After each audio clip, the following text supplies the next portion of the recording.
Now, when it comes to the most dangerous of places to survive, I don't think anyone should disagree that Dead Island 2 is one of those places that you honestly feel like it should be impossible, especially with the amount of zombies that are in the area, the fact that they kind of adapt and evolve. Well, each zombie has really been based off of some type of military adaptation, even utilizing and even being born with certain products attached to them. It's very interesting how the autophage works, especially with the fact that some of these zombies can be born with electricity. However, today we're going to see if these baddies can survive the Dead Island for 1 year. This being Harley Quinn, Wolfsbane, Lara Croft, Seiko Busuhima, and Mavis Dracula. Which, in all honesty, I think you guys are going to enjoy this. So we're obviously going to give each character their standard gear or abilities and stuff. And they have to survive 1 year. That's right.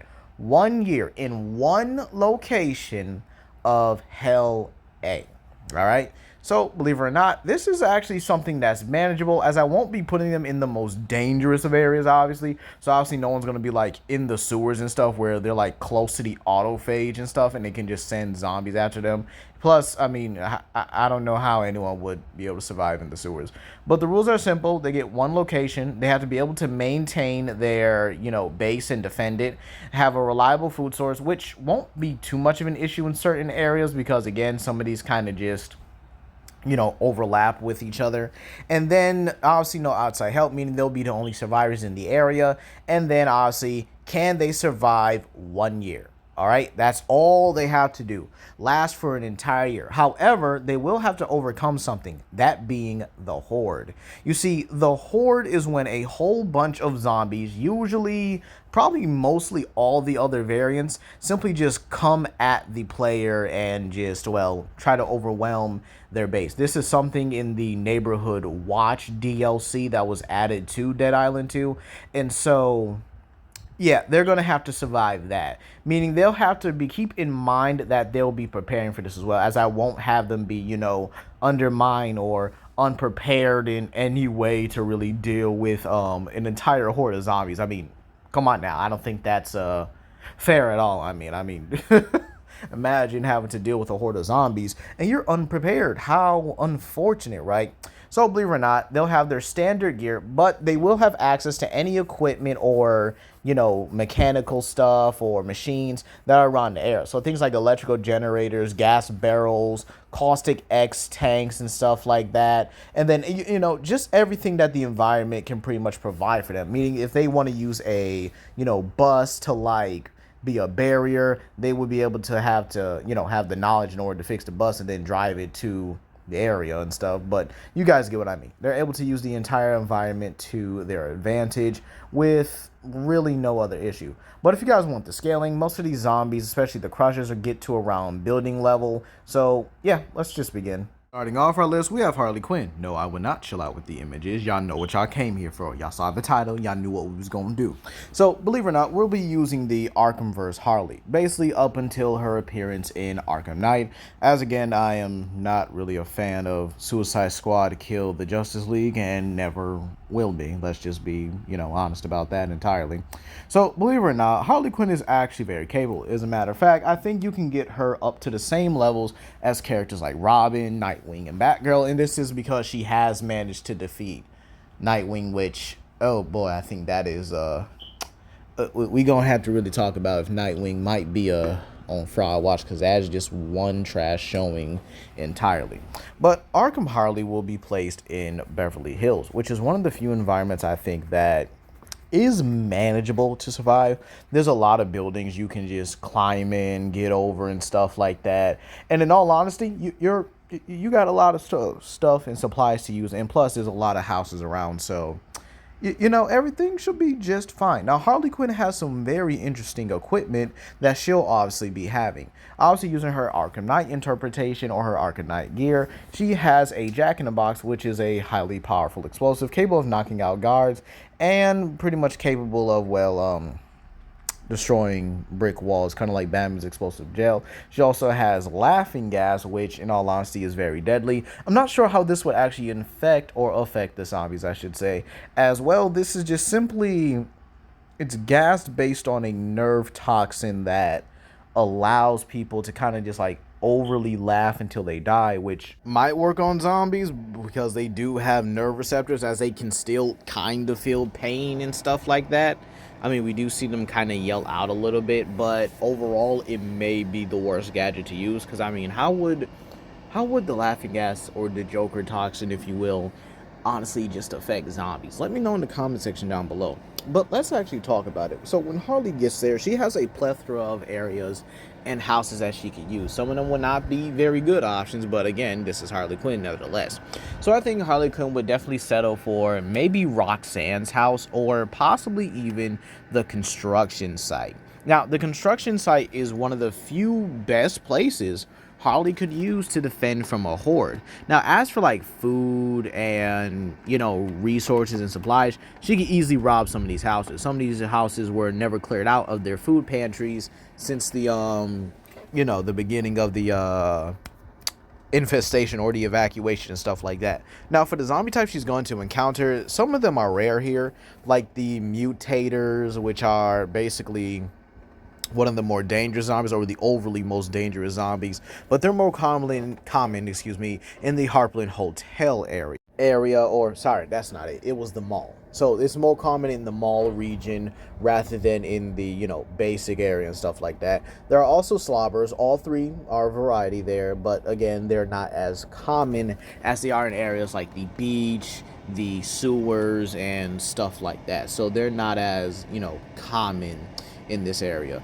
And the same with butchers. You'll normally find like 5, maybe even 6 butchers there, but again, they are not the most common species when it comes to, or the most common zombie in the area. No, the most dangerous zombies in the area and the most common are actually going to be the Crushers. Now, the Crushers are definitely the strongest group of zombies, as they're able to knock out and even knock down even the likes of butchers, sometimes toss around mutilators and stuff like that, and overall can even pound a person into nothing more than pulp if they want to. And these guys are just absolutely tough. However, Harley, due to her skill set, plus she was able to take down Nightwing, who's able to take down brutes and stuff like that, I think it really wouldn't be too hard for her to take down a Crusher. But again, obviously, she would obviously use her skills to basically counteract it, or just blow it up. I mean, hey, whatever works. You got a grenade launcher attached to a machine gun. Make that sucker work. Make it work and everything. Now, I know a lot of people might say, oh, well, Harley fails because of her mindset. But believe it or not, no. Harley is vastly dangerous when she wants to be. Like, it's very interesting. Like, a grieving Harley, and even like during the Arkham Asylum era, she was very crafty and very dangerous.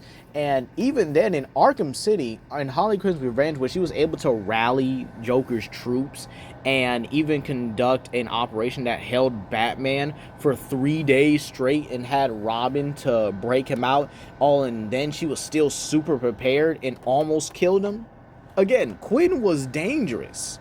Very dangerous. So she has that same mindset, to which I definitely think she will, especially if she knows that a horde of zombies are coming for her and that she really doesn't have anyone at her back but herself.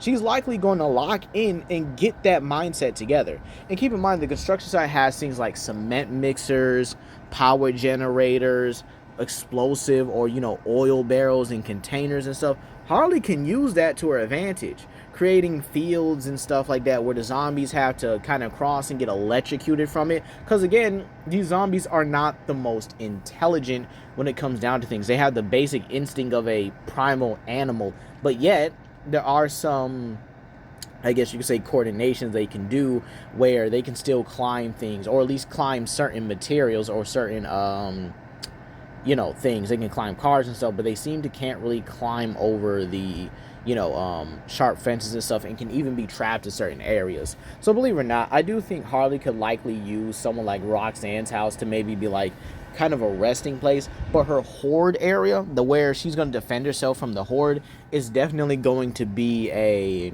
the construction site, and I definitely think she could do it. Overall, I think Harley has a very good chance. It's just that it's her mindset. If we use like Arkham Knight Harley, like that mindset, I think she gets like incredibly just trounced at that point. especially with the fact that she really wasn't thinking for herself anymore. Yeah, she was really with Scarecrow's plan, and again, she was still formidable enough to just beat Nightwing. I mean, dude, we really gotta talk about that. But the fact is, when the Horde comes, Harley should be able to do it, especially if she locks in.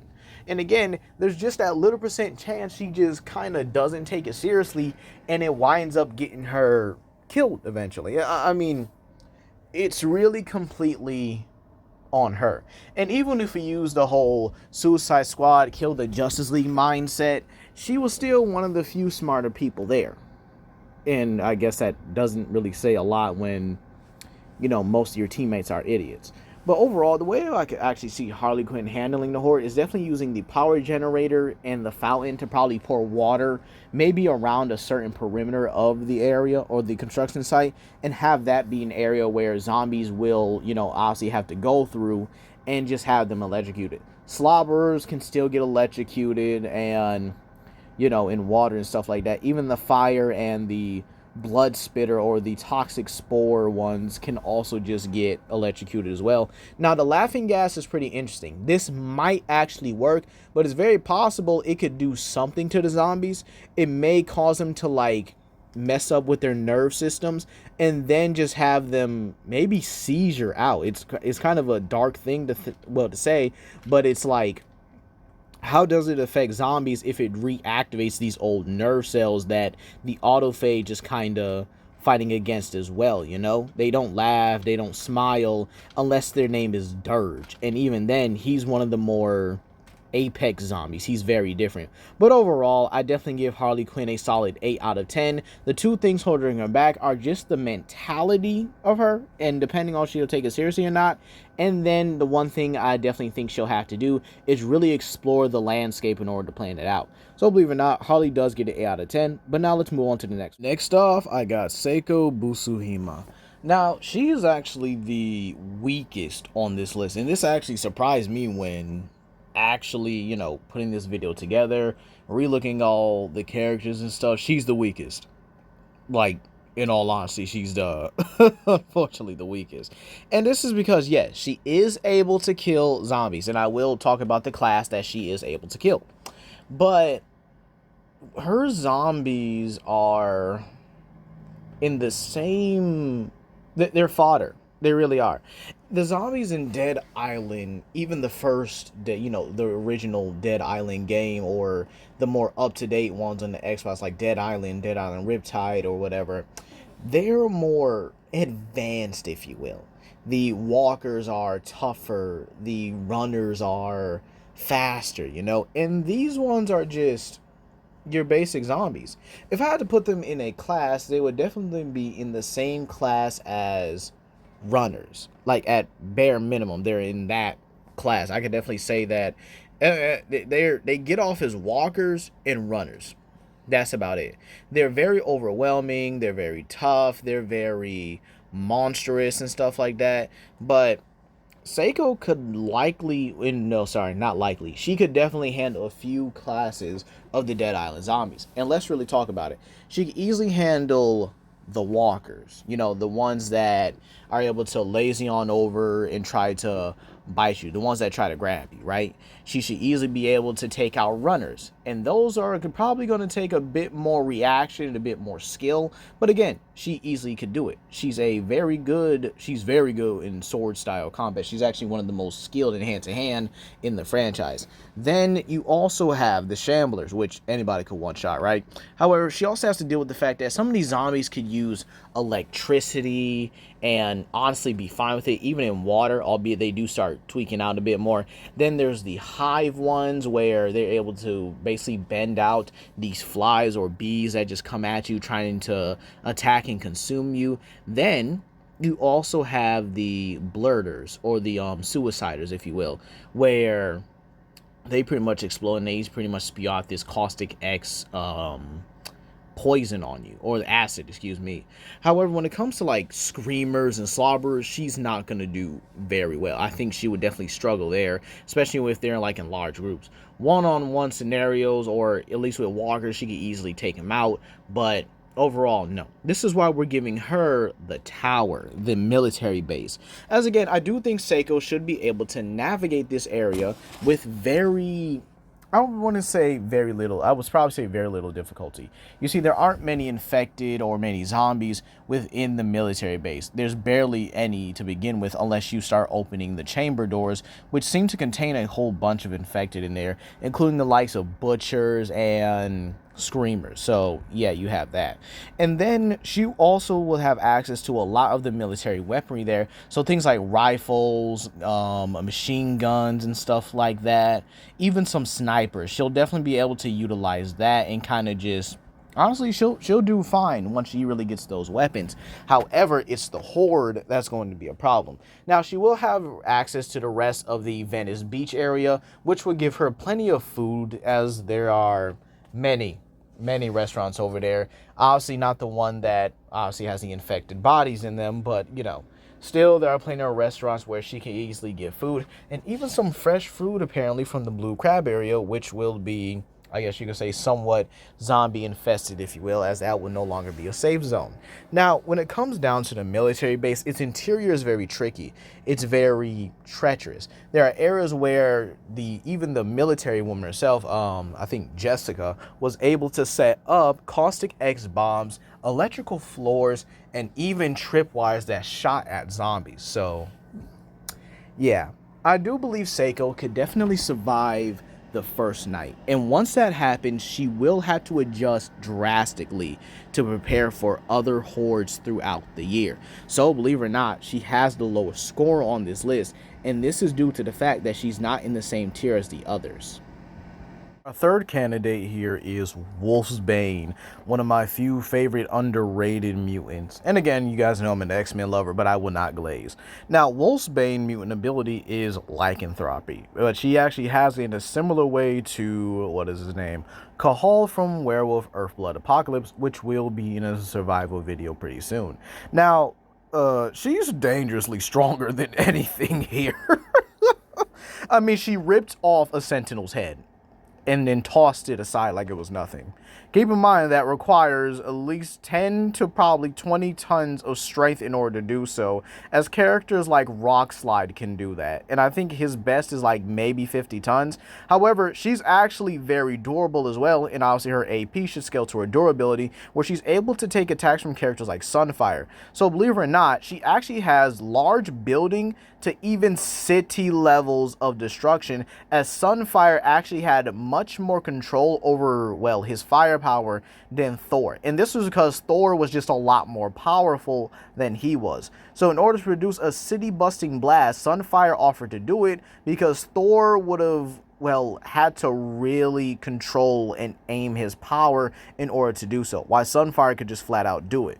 So believe it or not, Wolfsbane would scale to that because she took a blast from him. Now we're going to give her one of the more interesting areas, this being the Heartland Hotel. And this is where I could actually see this being the most interesting one. There is food inside. We do know that, as the general or the colonel who was there that got absolutely demolished by the bride or the crusher there had actually was eating food there. So there's actually a decent amount of food that's still in the hotel. Now, even if there isn't, then there are houses and stuff that Wolfsbane can go around and just navigate. Keep in mind, with her being able to turn into not only a wolf, but also a werewolf as well, in broad daylight, she could easily slaughter a lot of these zombies.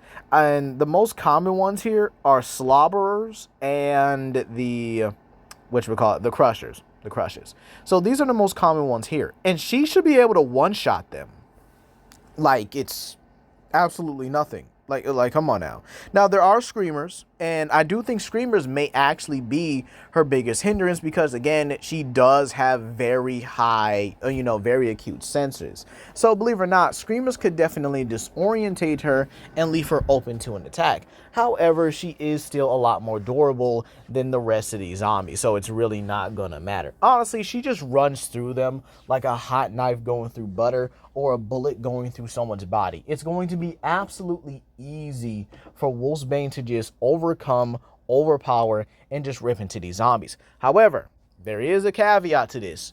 She cannot consume, obviously, use her fangs and stuff like that, because again, that'll allow the infection to go into her. But it's very possible it may not affect her because her biology is different. You see, one of the few things Marvel has always emphasized is that mutant infections tend to be specific towards the mutant gene in general. So it's very possible Wolfsbane could easily be safe from an infection if she like bites into a zombie. However, it's very possible that seeing the infection and honestly understanding it, like all the other characters, she wouldn't try that. Like at all. Like, I think that would be the dumbest decision. Like, imagine getting a zombie werewolf that's around the city levels of destruction. Absolutely crazy. Now, in terms of how she deals with the horde, I think it would actually be pretty interesting if she actually like begins to lock down certain areas of the hotel, as again, some of these areas are like military resistant doors and stuff. And then there are also electrical floors and stuff like that she could use to her advantage, and even utilizing some of the more destabilized parts to get around. But overall, I definitely give her a 9 out of 10. Only thing she really has to worry about is just biting into a zombie and then just being infected herself. But it's a very possibility that it just won't work. But now let's move on to the next one. Lara Croft, Lara Croft, Lara Croft. The Tomb Raider. Believe it or not, I never knew Lara was actually like built like that. She really is built different. Like, after really looking back at her game, she actually got it. I think she would actually be pretty decent. She could probably take on a Crusher by herself if she, you know, plays it smart. Because, I mean, she's handling fully grown men in, like, body armor and stuff and just, like, beating them down, dismantling them, throwing hooks into their neck. Like, you guys saw how she just did this guy on screen. She killed him like that. And then we have the fact that she's been able to harm these giant bears and stuff. Now, obviously, she's no match for him in terms of physical combat, obviously, and physical strength and stuff like that. But she's still able to harm them nevertheless. And even being able to react to people with guns, or at least react to bullets. So believe it or not, we're going to give her Emma Jaunt's house. Yeah, this ought to be interesting. And this means she has all of Bel Air to pretty much work with. Now, considering there are power generators, car batteries, and everything, and even some of these houses and stuff like that do have a 6 months worth of food. So, with Emma Jaunt's house already having a 6 months worth of food, and the fact that the old man's house also has things like weapons, gear, and stuff like that, and even his own food supply as well, Lara would be able to last pretty well. Now, it's very obvious she could deal with the walkers, shamblers, and in the infected pretty easily. And I actually think she would just probably, like, shoot them in the head with a bow and arrow, just like, you know, bam, right then and there, headshot, and it's over, right? But I do think she does start struggling when it gets to, like, the Crushers, considering that is the more common zombie in this area, along with a few, you know, Screamers. There's a little bit of Butchers, and then there's probably, like, 1 or 2 mutators, and then Slobberers as well. So, believe it or not, she's got plenty to really deal with here, in my opinion. So, in a horde situation, I actually see her doing well. I definitely think she could use the generators and any of the sprinklers around Emma Jaunt's house to create an electrical field, while also utilizing a good vantage point, considering Emma Jaunt's place does have like really good roof areas where Lara could probably just skill around and just shoot at him. And then there are also explosive barrels and even other vehicles around, to where I could definitely see Lara likely hotwiring one and using them to barricade certain streets off so that the infected really have to push through in order to get to her. Or she could actually use any of the cars that have explosive barrels and make them bombs, taking out a large number of the hordes themselves. So believe it or not, she definitely gets a 7 out of 10. The only thing I can only see her struggling with is really just getting around without getting spotted. As while Lara is stealthy, these infected are just very different entirely. But overall, she definitely gets a 7 out of 10. And last but not least, we definitely have somebody who I did not expect to be pretty broken, in all honesty, and that is Mavis Dracula. Now, Mavis Dracula, believe it or not, despite the fact that Hotel Transylvania is more of a comedic movie, and I have watched all of them, Mavis actually does have some impressive feats, sending fully grown vampires flying, shapeshifting to animals, and performing this with a hamster that's able to munch through steel like it's absolutely nothing. And well, yeah. Oh, there's also the bike feat where she pretty much set the ground on fire. Now back then I didn't really think anything of it because I was actually enjoying this. But the funny part about it is it's just that could get to hypersonic if she wanted to. Because again, setting the ground on fire means you would have to be going vastly faster than sound. And again, this is something she can casually do. And then she also picks up large boulders much bigger than her and just chucks them at Johnny when he was in his Godzilla phase.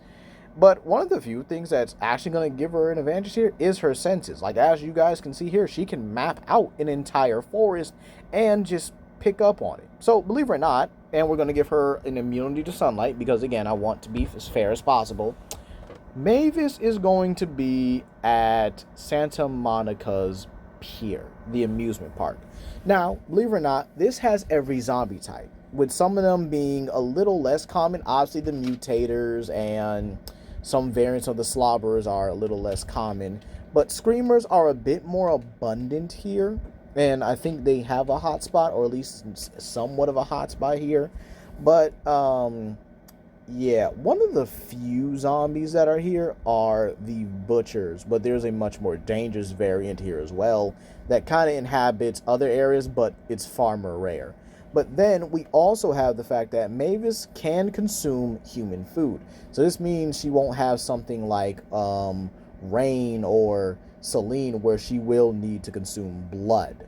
And again, ain't no humans around here, so yeah, she'll be fine with consuming human food here for quite a while, believe it or not. And it's very possible she might have time to like go to the arcade, but considering her hacks and abilities, which also involve telekinesis to the point where she can just freeze people in place and just call it a day, the only zombie she's gonna have to worry about is a vicious butcher, and that's if she decides to like fist fight it, to which I can see Mavis kind of seeing all these sharp appendages on it and be like, nah, we about to we gonna freeze you real quick, and yeah, we not doing that at all. But the funny part about this is she could also have access to some of the military or the examination areas, equipment and stuff. So pretty much Mavis has a lot of things going for herself, and then using the lifeguard tower as a base where the zombies can't even get up to it, she should honestly be fine from a horde, but securing the facility will not be a problem, as again there are, as usual, generators, there are electrical sockets or electrical cords and stuff she could use. And while I don't think Mavis is like the smartest person in the world, she should be creative enough to really use these things. So believe it or not, I think she would actually have a fun time here. Now, obviously, she's not really a killer, but again, she's gonna have to learn how to do it in order to survive. And Santa Monica has a lot of things that, honestly, she would probably use for entertainment. I could see her even using her bat form to kind of just play around, even maybe going towards the arcade and just having fun, maybe even using the arcade to draw away more zombies and stuff like that, even vicious butchers, which, believe it or not, may even attack other zombies in order to feed themselves, which is a very interesting thing. I ain't doing no zombie ecology or nothing, but I'm just saying it's a very interesting thing because they'll consume any amount of corpses, even from other infected. So believe it or not, because of her highly advanced senses, she'll not only be able to map out where every zombie is, but also understand where to go, how to go about it, and she's probably the best one off on this list because of those senses. It's like Batman with his detective vision. He has a clear advantage. And so while I don't think Santa Monica is as big as a forest, it's definitely big enough to where Mavis, if she gets on top of the Ferris wheel, she should be able to just map out the entire area, and then it's, I hate to say it, it's GG's at that point. Yeah, it really is. Because out of all the characters, she has everything to herself. She really does. She may have the easiest time here, or the second easiest time after Wolfsbane. Wolfsbane has the attack potency, the speed, and definitely the durability to be able to go about it very easily.